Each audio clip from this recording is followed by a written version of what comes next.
నమస్తే welcome to four sides TV. CM Revanth Reddy మొదలుపెట్టిన ప్రజా దర్బార్కు ఫిర్యాదులు వెల్లువెత్తుతున్నాయి. దీనికోసం ప్రజాభవన్లో ఒక ప్రత్యేక విభాగాన్ని ఏర్పాటు చేశారు సీఎం రేవంత్ రెడ్డి. ప్రజలు ప్రజా దర్బార్కు క్యూలు కడుతున్నారు. దీనికోసం ప్రత్యేక ఏర్పాట్లు కూడా చేశారు. ప్రజలు కూడా పెద్ద ఎత్తున తరలి వచ్చి అధికారులను, మంత్రులను కలుస్తున్నారు. మెదక్ జిల్లా నర్సాపూర్ మండలం నుంచి వచ్చిన యాదమ్మ 3 ఏళ్ల నుంచి సాయం కోసం ఎదురు చూస్తున్నానని అన్నారు. యాదమ్మ ఇబ్బందులేమిటో తెలుసుకుందాం. తిరుమలాపూర్, నా పేరు యాదమ్మ. మెదక్ జిల్లా నర్సాపూర్ మండల్. 3 సంవత్సరాలు అవుతుంది మా ఆయన చిల్లరవాడి చనిపోయి.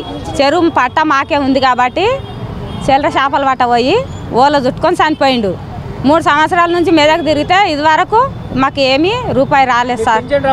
పింఛన్ వస్తుంది సార్, పింఛన్ వస్తుంది కానీ ఇది పెట్టారు కదా స్కీమ్, దానికి వాళ్ళ తిరిగితే 3 సంవత్సరాల నుంచి తిరిగితే ఇప్పటి వరకు 1 రూపాయి రాలేదు.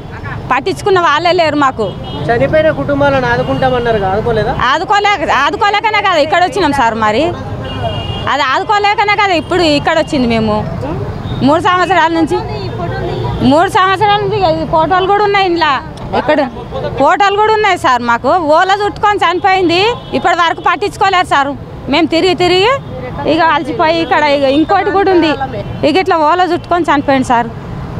మాకు ఇప్పటి వరకు ఏది పట్టించుకొని 1 రూపాయి లేదు. పిల్లలు చిన్నగా ఉన్నారు. నాకు బిడ్డ పెళ్లి చేసినాం, 10 లక్షలు అప్పయింది. అది మాకు కట్టనికి వశం కాక ఆయన లేదు కాబట్టి నా ఒక్కదాని బాధ్యత ఉంది. ఇప్పుడు ఆయన చనిపోయినట్టు ఇప్పుడు అప్పులలో అడిగితే నేను కూడా చనిపోవాల్సిన కారణం ఉంది. అది